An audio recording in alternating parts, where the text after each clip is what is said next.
नमस्कार मित्रों, कैसे हैं आप सब। स्वागत है आपका अपने यूट्यूब चैनल पर। आज के इस लेसन में अपन डिस्कस करने जा रहे हैं CHSL 2020 के लिए कुछ इम्पोर्टेंट ऐसे।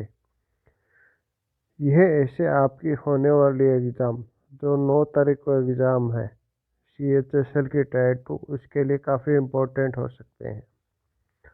तो चलिए शुरू करते हैं बिना देरी किए अपने टॉपिक्स की तरफ। तो सबसे पहला टॉपिक है अपना आज़ादी का अमृत महोत्सव। यह इम्पोर्टेंट इसलिए हो जाता है क्योंकि अभी आज़ादी के 75 वर्ष पूरे होने वाले हैं, जिसके चलते सरकार ने यह अभियान चलाया है आज़ादी का अमृत महोत्सव। तो इसके चलते ये काफ़ी इम्पोर्टेंट हो जाता है। और कोरोना के चलते आजकल लगभग सभी विद्यालयों में, सभी विश्वविद्यालयों में ऑनलाइन शिक्षा पर जोर है। तो इसके चलते ये टॉपिक भी काफ़ी इम्पोर्टेंट हो जाता है कि वर्तमान क्या है, इसका भविष्य क्या है ऑनलाइन शिक्षा का, इससे संबंधित आपको लिखना होगा। अब भारत में चुनाव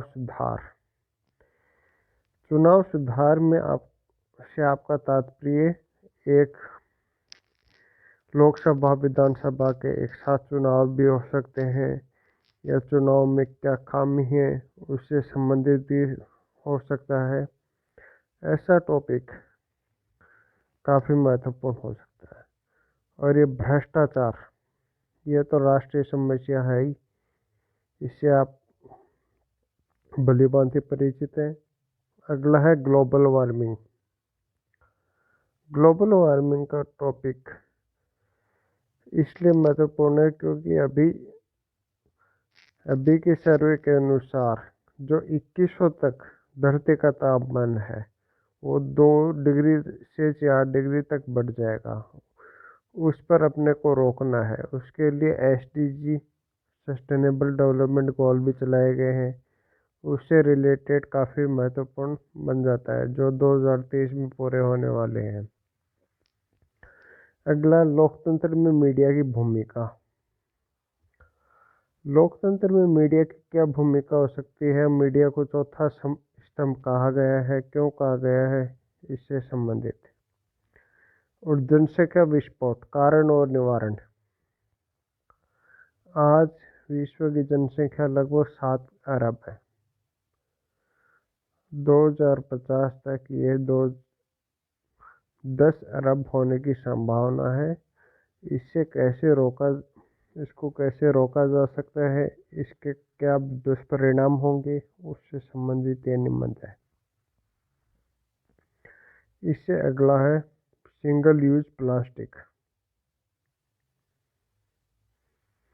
सिंगल यूज प्लास्टिक जैसे पॉलीथीन हो गया और जो ड्रेपर हो गए और प्लास्टिक की बोतलें हो गई, उससे क्या नुकसान हो सकते हैं और उनको कैसे रोका जा सकता है, उसके संबंध में। अगला है वस्तु एवं सेवा कर, GST। और अगला है बेटी बचाओ बेटी पढ़ाओ। यह इसलिए इम्पोर्टेंट हो जाता है क्योंकि अभी कुछ सर्वे के अनुसार जो बेटियों की संख्या है वो बेटों के मुकाबले ज़्यादा हो चुकी है। मतलब लिंगानुपात 1000 से ऊपर जा चुका है कुछ क्षेत्रों में। तो उससे संबंधित है। तो अब इसमें से कुछ 2 निबंध है, मैं उनको सैंपल के तौर पर थोड़ा टॉपिक विस्तार से बताऊंगा। आज़ादी का अमृत महोत्सव और ऑनलाइन शिक्षा। तो चलिए शुरू करते हैं आज का टॉपिक, आज़ादी का अमृत महोत्सव। ये क्यों शुरू किया गया है, क्योंकि आज़ादी के 75 वर्ष पूरे होने जा रहे हैं। तो स्वतंत्र भारत के 75 वर्ष पूरे होने के उपलक्ष्य में यह कार्यक्रम शुरू किया गया है। और ये आधिकारिक तौर पर इसकी यात्रा साबरमती आश्रम से शुरू की गई है। 12 मार्च 2021 को प्रधानमंत्री नरेंद्र मोदी ने इसकी शुरुआत की। आपको याद होगा कि 12 मार्च 1930 को दांडी मार्च गांधी जी ने कहाँ से शुरू किया गया था? साबरमती से। तो उसी के उपलक्ष्य में ये शुरू किया गया है। उसी के कारण यहाँ से साबरमती से शुरू किया गया है। अब ये कब तक चलेगा? ये चलेगा 15 अगस्त 2023 तक। इसमें क्या होगा? इसमें भारत सरकार की तरफ से अलग अलग कार्यक्रम चलाए जा रहे हैं, जिसमें से स्वतंत्रता सेनानियों की स्मृति में अलग अलग कार्यक्रम, क्योंकि उनका क्या योगदान रहा था, इसमें भी अलग अलग भागों में बांटा गया है। गांधी से पहले का भारत और गांधी के आने के बाद का भारत, क्या बदलाव आया था और कौन कौन से नेता थे, उनसे संबंधित ये रहेगा। तो उससे रिलेटेड आपको ये लिखना 250 शब्दों में निबंध लिखना होगा। अब इसके आगे चलते हैं। ऑनलाइन शिक्षा। ऑनलाइन शिक्षा का मतलब क्या है? ऑनलाइन शिक्षा का मतलब है कि आपको घर बैठे ही शिक्षा की प्राप्ति हो जाना। तो उसका सबसे बड़ा फ़ायदा ये है कि आपको लचीलापन है कि आप घर पर भी पढ़ सकते हो या विद्यालय में टीचर के पास जाकर भी पढ़ सकते हो। विद्यालय जाने की आवश्यकता नहीं है। लेकिन उसका नुकसान भी हो सकता है, क्योंकि आपको सामाजिक संपर्क नहीं है, आपको अच्छे अच्छे दोस्त नहीं बना सकते। तो सामाजिक संपर्क की कमी, स्टूडेंट टीचर का फीज आई टू आई कांटेक्ट नहीं हो पाता, जिससे जो रिलेशन है वो नहीं बन पाता। और इसमें खामी क्या है तंत्र में ऑनलाइन में? क्योंकि इंटरनेट आपके अपने शुरुआती चरण में है, यानी वो गांव गांव तक इंटरनेट तो पहुंच चुका है, लेकिन इंटरनेट उस विकसित स्थिति में नहीं पहुंच पाया है ताकि गांव में बैठा व्यक्ति भी आसानी से ऑनलाइन शिक्षा नहीं ले पाता है, जिसके चलते तो इसका ये भी एक कमी है।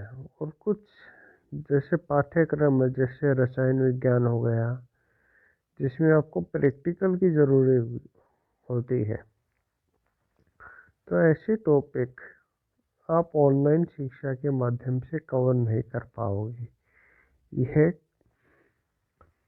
ये दुष्परिणाम भी है, ये खामी भी है। तो इन खामियों को भी दूर किया जा सकता है। तो ऐसे ही कुछ तथ्य आपको लिखने होंगे। ऐसे ही तथ्य आपको अलग अलग टॉपिक पर सब पर लिखने होंगे।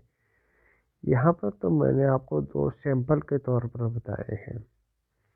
अब आपको इन सारे 10 के 10 टॉपिक को तैयार करके जाना है।